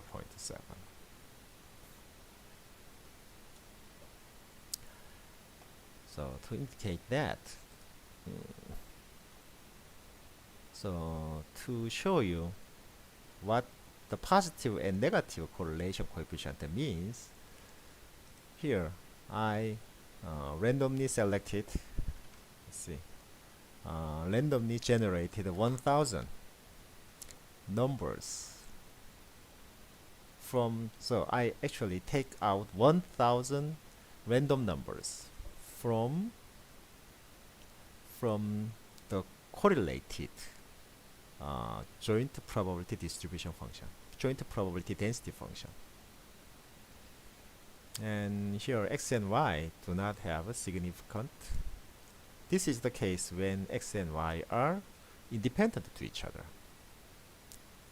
So if I enter correlation 0.5, then we have some kind of trend. We can see, and correlation coefficient becomes higher and much bigger,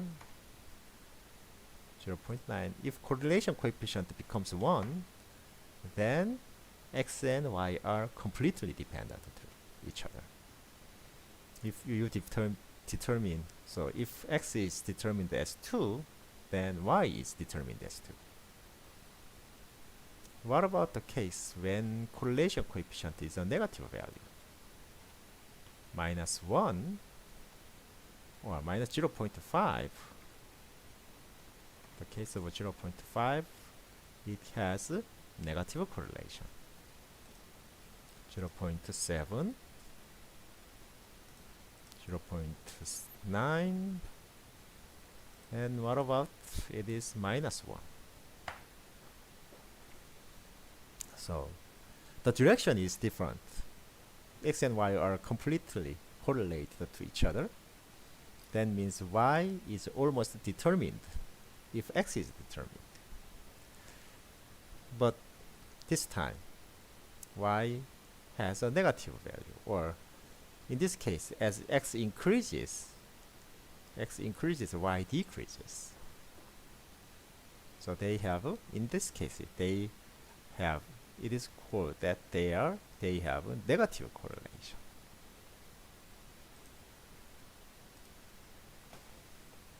So these are what correlation coefficients are. And what we could observe is that when correlation coefficient equals 0, they are independent to each other.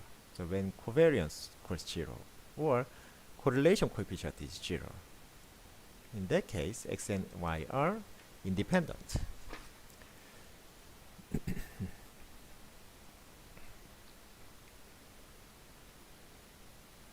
And expectation and variance will be calculated like this.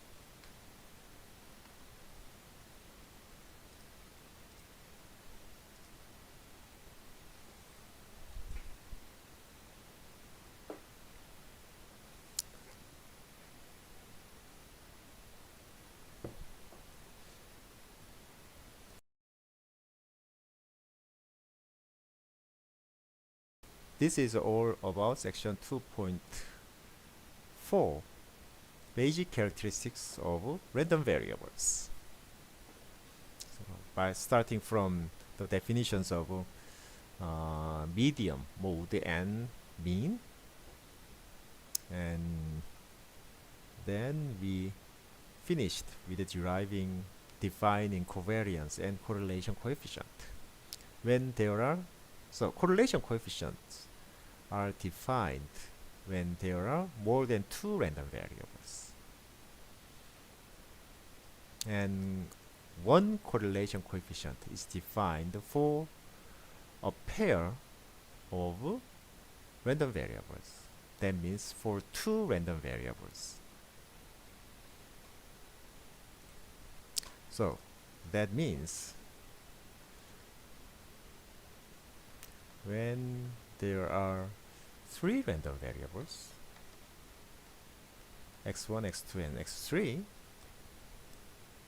and what will happen? x1, x2,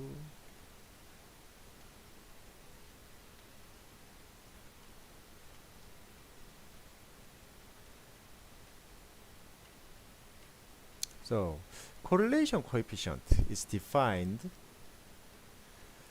pairwise.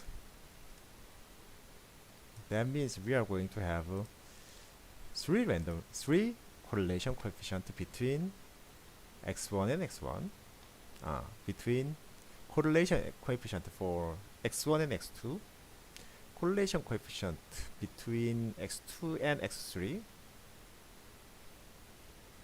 and correlation coefficient between x1 and x3, or x3 and x1.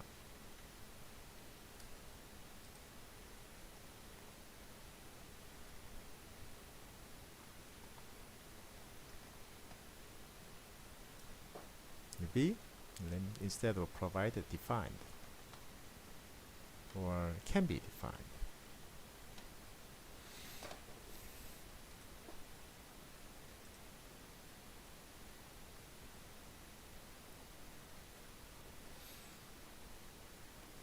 So if more than three random variables, if we have more than three random variables, then in that case, of course, more pairs will be can be defined.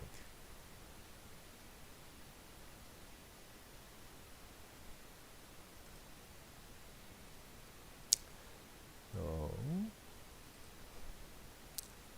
let's move on to section 2.5.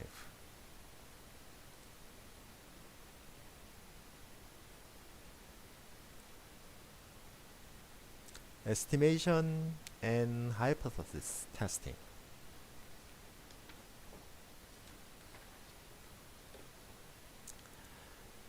So we basically dealt with mathematical theories, and mathematical models like normal distribution or exponential distribution, like that. And even though we use such mathematical models or mathematically defined probability distributions or probability density functions, but in real world they will be quite useful if we clearly specify the parameters that is used for those probability distributions. For example, first let me write the title of the section. So it is currently 2.5, estimation and hypothesis testing.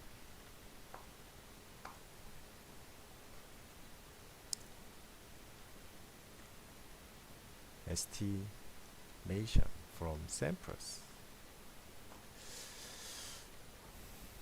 As an example, let's think about a function, a probability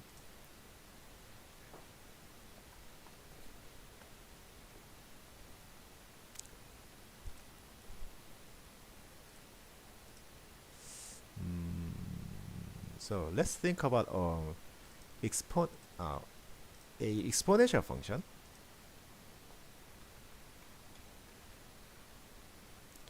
lambda e to the power minus lambda t.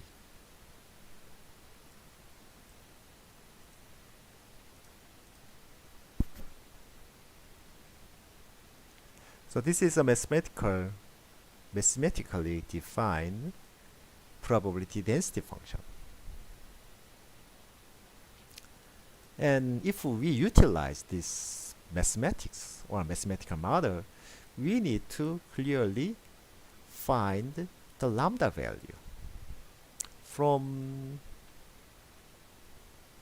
So to determine lambda values, we need samples. So we are going to take samples from the population, and with the results from the samples, we determine the parameters like lambda in this case. So if we are able to determine lambda, then we are able to determine the probability density function to model kind of the failure behavior or something like that. Such behavior to mathematically model such behavior.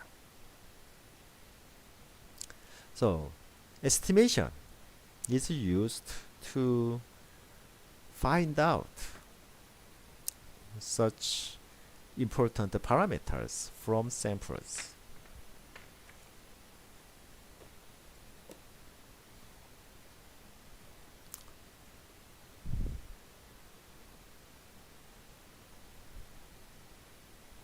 So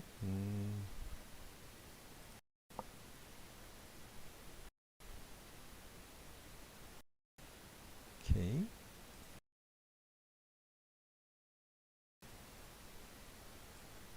Let's resize the window.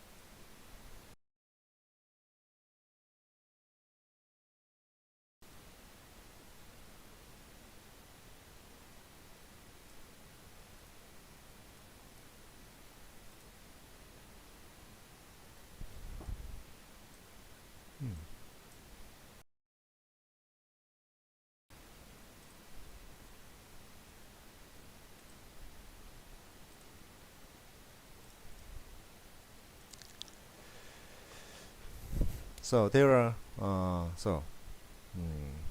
samples indicate a set of observations of a random variable, or in this case a set of random variables of an RV. Of course, RV indicates random variable, and the number of observations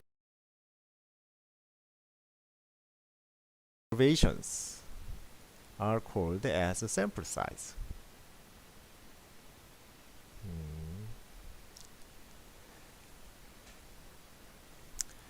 And there are point estimation and interval estimation.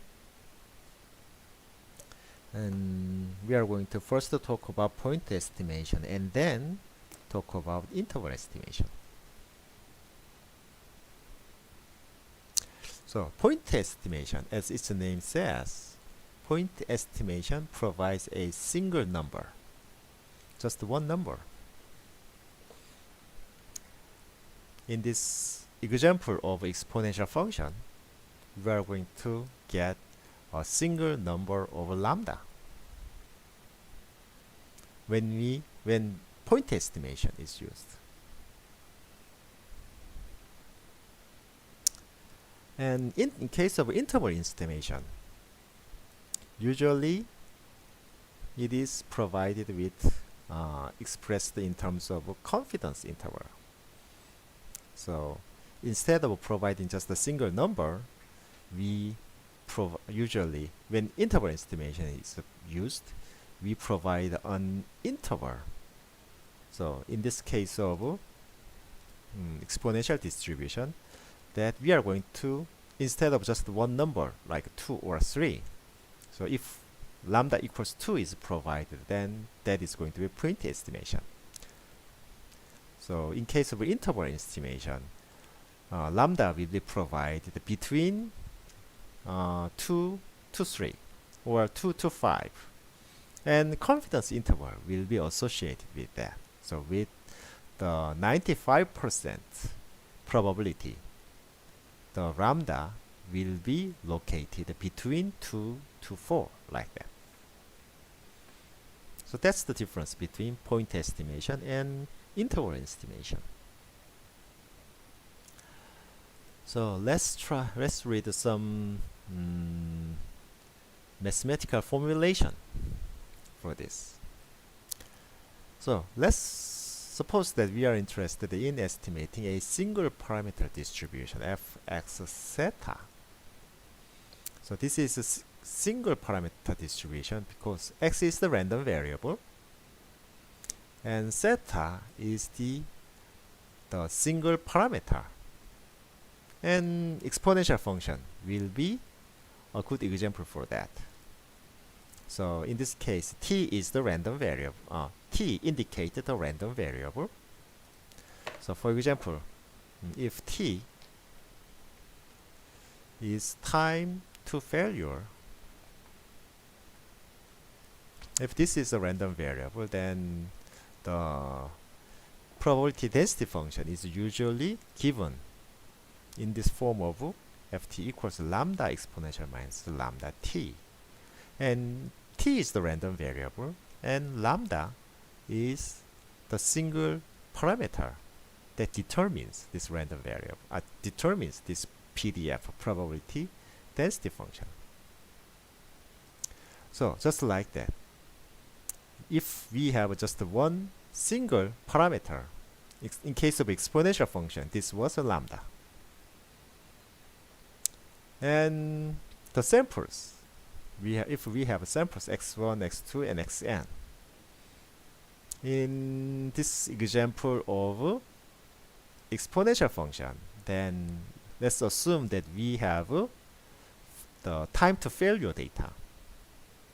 So if we successfully collected, like 100 time to failure data, so in some cases some component fails after like 1 month, another component failed like after 2.5 months, another component failed like 12 months later, and so on. So if we assume that we have 100 such failure data, they will be these samples, the data that we get.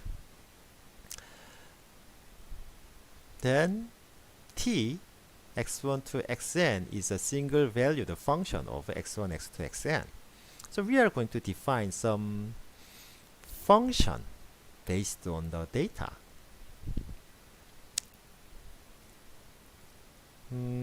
So let's write it as random samples.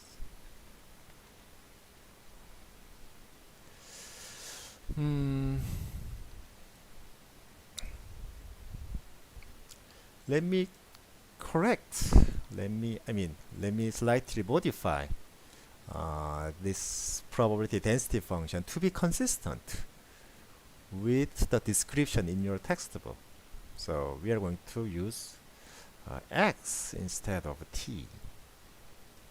So x.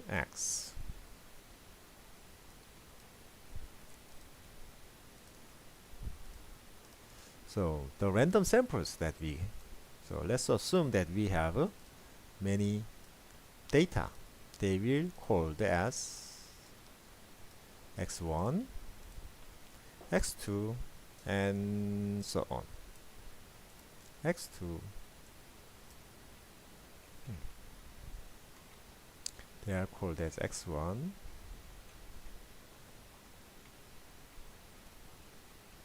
x2, and so on.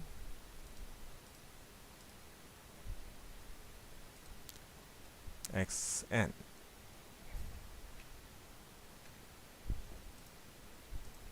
So these are all the data that we collected.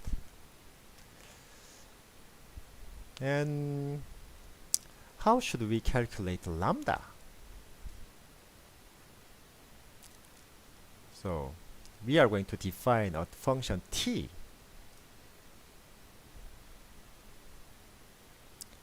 So this function t is defined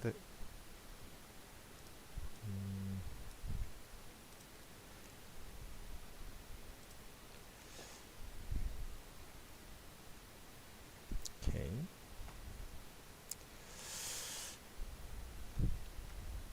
This is a function that we are going to define.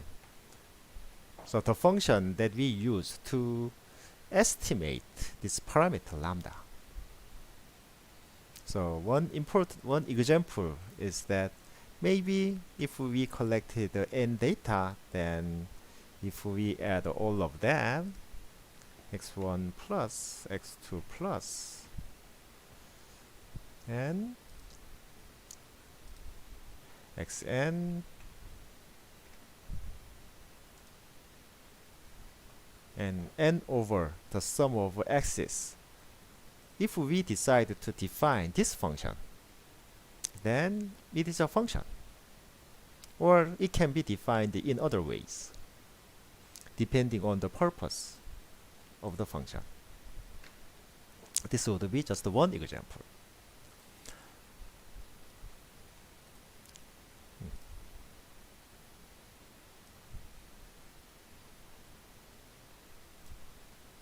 So this is a single valued simple function of x1, x2, and xn. And in fact, t is also a random variable because x1, x1 is also a random variable here because we do not know what will coming out, what will become x1 if we take one sample. So the function of random variables is another random variable, and this is called as a statistic. So t is called as a statistic.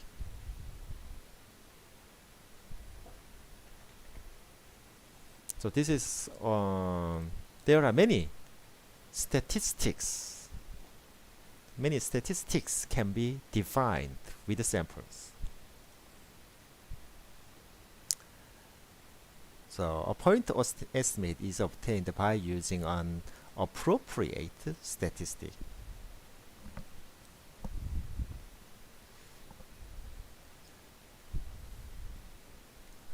And the function that is used to calculate its value is called the estimator, and the value itself is called as estimate. So with this is called as a estimator, and after that, if we calculate like based on this value, lambda is determined like 1.5, then it become a estimate. So it talked about estimator and estimate.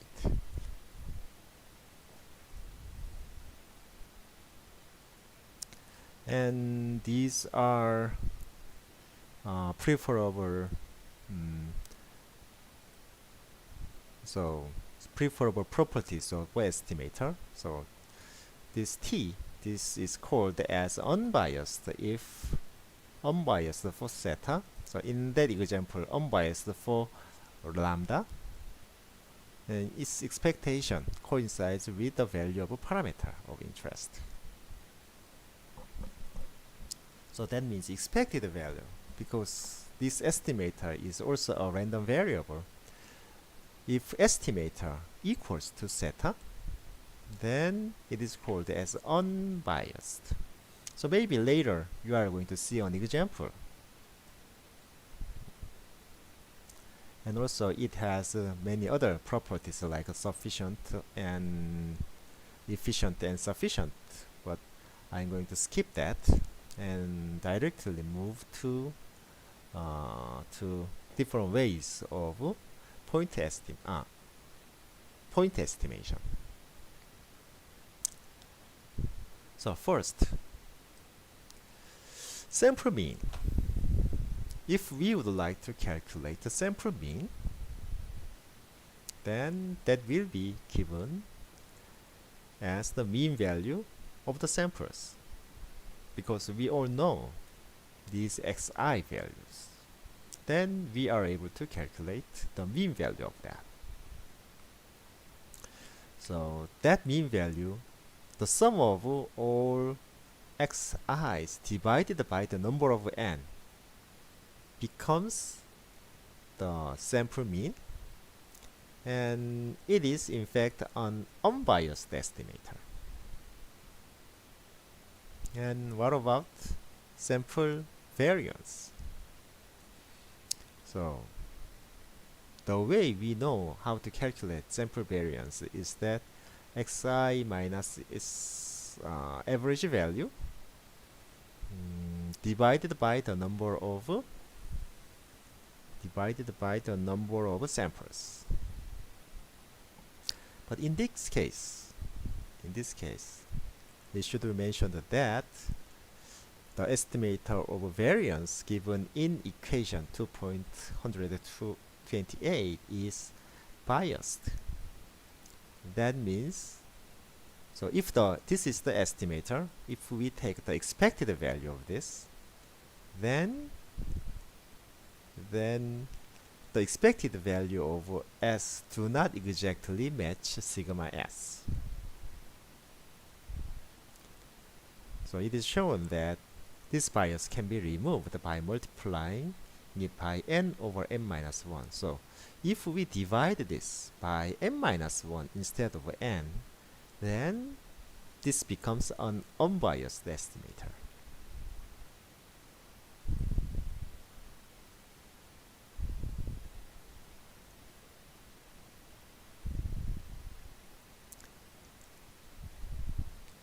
So in this example, it has the how many? 1, 2, 3, 4, 5, 6, 7, and 8 samples, 8 sample data, and it asks us to calculate the sample mean and sample variance.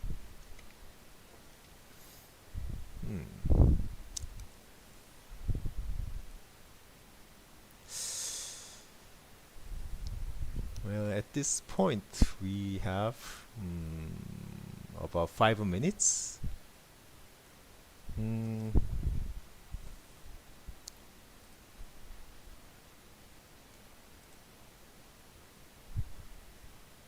and maximum likelihood method. Maximum likelihood estimation is a little bit complicated concept to explain it in less than 5 minutes. We are going to need some time to explain that. So maybe it is better for us to stop at this point, and then next time we are going to start from maximum likelihood method. So we are going to see each other next Wednesday.